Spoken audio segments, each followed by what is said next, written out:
Hello दोस्तों, जय माता दी। मेरा और मेरे एस म्यूजिकल ग्रुप में आप सभी का बहुत बहुत स्वागत है। तो एक मैं बहुत ही प्यारा शारदा माता का गीत लेके आई हूँ। बसंत पंचमी की आप सभी को ढेर सारी शुभकामनाएं। सरस्वती मैया सबकी मुरादें पूरी करे। तो एक मैं बहुत ही प्यारा सोहर गीत लेके आई हूँ। जैसा भी होगा आप लोग कमेंट में ज़रूर बताइएगा। आवा मोरी शारदा भवानी तो हथवा में बिड़ली है, हथवा में बिड़ली है हो।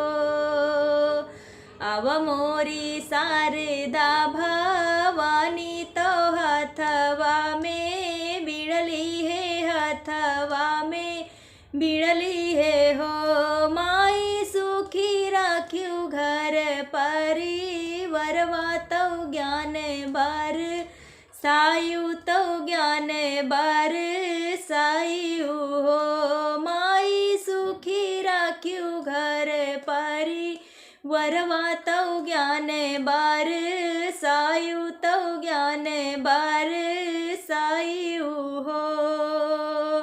जैसे देहु जिंदगी के साथी तवाई से धा रम दीहु आई से का रम दीहु हो। राख्यू नाई हर ससुरवा के लाज नजर नाही लागे, नजर नाही लागई हो। राख्यू नाई हर ससुरवा के लाज नजर नाही लागे, नजर नाही लागई हो। खुसुखी राख्यू सासु नदिया तो माई भाऊ जैया, तो माई भाऊ जैया हो।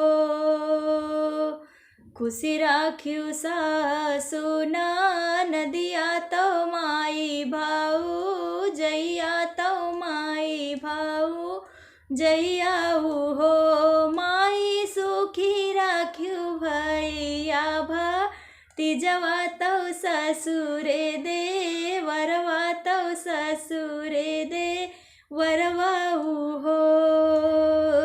बाढ़ई मोरे मांगी कैसे दुरवा तो गोदी कैला लनवा तो गोदी कैला लनवा हो।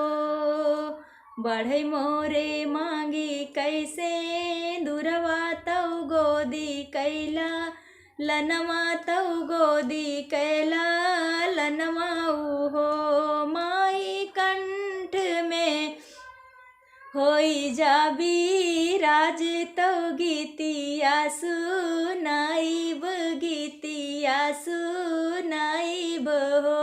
माई कंठ में होई जाबी राज तो गीतिया सुनाइब, गीतिया सुनाइब हो। आव मोरी शारदा भवानी तो हथवा में बिड़ली है, हथवा में बिड़ली है हो। माई सुखी राख्यू घर परी